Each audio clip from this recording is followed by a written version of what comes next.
क्योंकि देखिए सोना चांदी लगातार उतार चढ़ाव उसमें देखने को मिल रहा है। अब सोना 1.5 लाख के आसपास पहुंच चुका है। क्या लगता है, सोना अपना एक बार फिर नया रिकॉर्ड बना पाएगा? जी नहीं, सोना यहां से ज्यादा बढ़ने की संभावना नहीं है।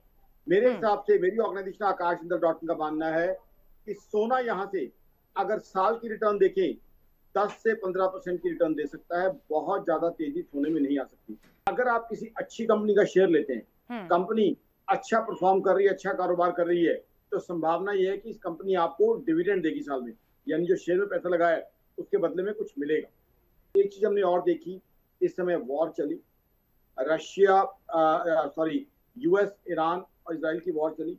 ऐसे में गोल्ड और सिल्वर में तेजी नहीं आई। कारण क्या है?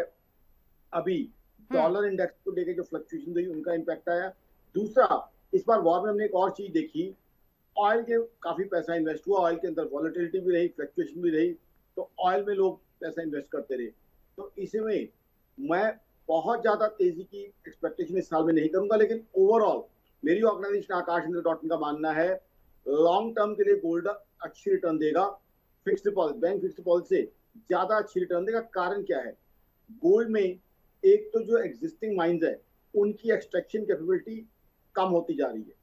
दूसरा जो है, नए माइंस की डिस्कवरी उतनी नहीं हो रही है और डिमांड लगातार बढ़ती जा रही है। हम्म। हिंदुस्तान में तो हम सब लोगों को शौक है ज्वेलरी की शेप में गोल्ड लेने का, बट ग्लोबली जो है गोल्ड को सेंट्रल बैंक से एक्वायर कर रहे हैं रिजर्व के रूप में। डॉलर की जगह जो डी डॉलराइजेशन हो रहा है, तो डॉलर की जगह गोल्ड को इकट्ठा किया जा रहा है।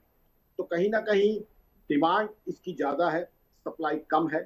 गोल्ड की रिजर्व भी ग्लोबली कम होते जा रहे हैं, तो इसलिए गोल्ड में लॉन्गर टर्म बेसिस पे रखें तो गोल्ड के अंदर आपको एप्रिसिएशन जो है एफडी से ज्यादा मिल जाएगी। बट जिस तरह के लोगों ने हम्म। बम्पर रिटर्न पीछे गोल्ड और सिल्वर में देखे थे, जिस तरह की वॉलेटिलिटी देखी थी, सिल्वर तो 4 लाख से ऊपर पहुंच गया था।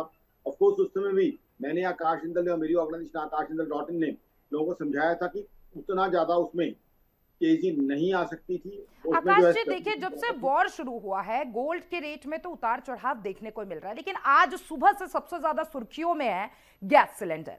देखिए गैस सिलेंडर के भी रेट बहुत आगे बढ़ चुके हैं और साफ तौर पे राहुल गांधी ने भी दावा कर दिया कि अब महंगाई अपने चरम पे जाएगी। तो कहीं ना कहीं जो भारत की अर्थव्यवस्था है उसको आप किस तरीके से देखते हैं? क्योंकि देखिए वॉर का साइड इफेक्ट अब भारत पे भी देखने को मिल रहा है, महंगाई दर लगातार बढ़ते जा रहा है।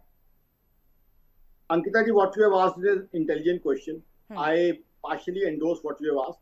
See, now what happens is commercial cylinder is now costing more than 3,000 rupees. Hmm. Now, what it means is industries, many factories are using commercial LPG.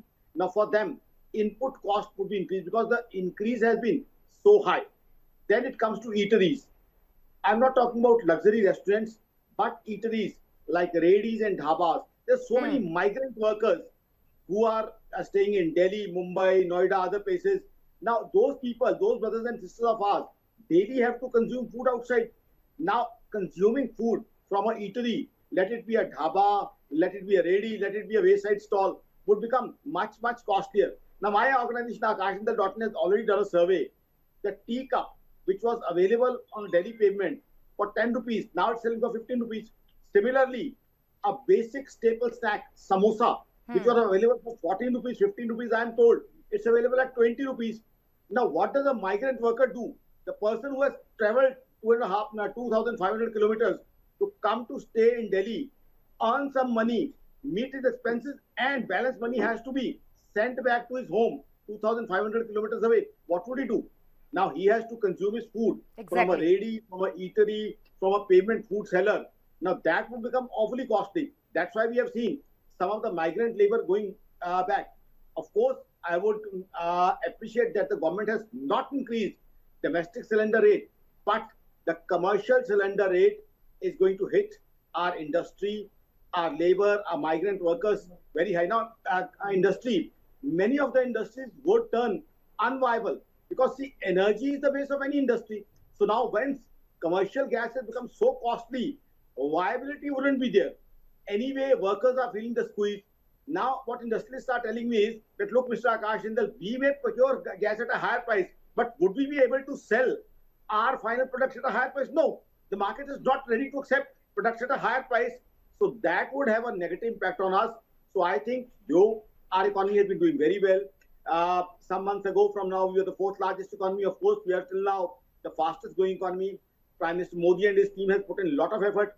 But going ahead, because of the Hormuz blockade, Indian economy is surely going to be impacted. We are going to be surely negative impacted along with the world.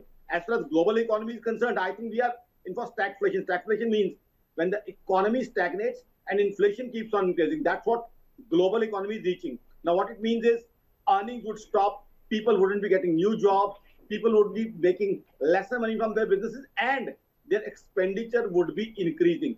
So I think, yes, it would have a severe impact on global economy. And though in India, Prime Minister Modi's government is trying to manage everything brilliantly, they are putting all efforts. Now, they have already increased the, I would say, they have already subsidized our petrol and diesel by enhancing or by reducing the tax. The tax on petrol and diesel has been already reduced. There are two types of taxes. One is central excise. Central excise has already been cut. Now, of course, I would request the states also to cut VAT on that, so that the burden on common man shouldn't be there. Because what I expect is, going ahead in a week to 10 days, because the OMCs are facing a lot of pressure, oil marketing companies are facing a lot of pressure, there's going to be an enhancement in petrol and diesel prices. So that's also going to impact the common man and the industry. So I think the Strait of Hormuz is impacting India very, very severely. Of course, Iran says we wouldn't let any vessel pass. If a vessel passes, we'll charge toll, we'll allow conditional access. America has blocked it. But now what happens in this game? Now they made it a game which two players are playing. They are impacted. But look, what is happening to the global economy? Global economy is being severely impacted because of that. And India, in spite of that, the Indian government is trying to put all its effort to help the Aakash Indian जी, economy. देखिए, GDP की बात कर रहे हैं, अर्थव्यवस्था की बात कर रहे हैं, साफ तौर पे प्रधानमंत्री नरेंद्र मोदी कहते हैं उनका जो विजन है 2047 विजन, या फिर वो साफ तौर पे कहते हैं कि अब सबसे फास्टेस्ट ग्रोइंग इकोनॉमी है इंडिया, तो क्या इसी रफ्तार के साथ इंडिया आगे बढ़ता रहेगा, या फिर जिस तरीके से वॉर का साइड इफेक्ट कहीं ना कहीं देखिए टैक्सेस कम करना पड़ा है और कहीं ना कहीं इफेक्ट तो देखने को मिल ही रहा है इंडिया में। देखिए अंकिता जी, कुछ ना कुछ इम्पैक्ट तो पड़ेगा। प्रधानमंत्री साहब ने एक सोच रखी हुई है। प्रधानमंत्री साहब हमें थर्ड बिगेस्ट इकोनॉमी बनाना चाहते हैं। प्रधानमंत्री साहब चाहते हैं, और प्रधानमंत्री साहब के साथ साथ हम सब भारतीयों ने ये ख्वाब देखा है, सुनहरा ख्वाब देखा है, क्योंकि हमारे प्रधानमंत्री साहब एक ट्रू लीडर हैं। पूरा हिंदुस्तान उनका आदर सम्मान करता है। तो हम सब ने हमारे प्रधानमंत्री साहब के साथ एक ख्वाब देखा है कि हम 5 ट्रिलियन US डॉलर इकोनॉमी जल्द से जल्द बने। दूसरा, हमारे प्रधानमंत्री साहब एक विजन लेके चल रहे हैं देश के लिए 2047 तक एक डेवलप्ड इकोनॉमी बनाने का। और प्रधानमंत्री साहब ने हर संभव प्रयास भी किए हैं। उन्होंने और उनकी टीम ने इंफ्रास्ट्रक्चर में बहुत अच्छी ग्रोथ दी गई है। हर बजट में कैपेक्स के ऊपर काफी फोकस रखा जाता है। लेकिन इसमें अब क्या है, अगर कोई ग्लोबल प्रॉब्लम आएगी, ग्लोबल समस्या आएगी, तो उसमें हमारी सरकार के हाथ ही बंधे हुए हैं, बहुत ज्यादा कुछ नहीं कर पाएंगे।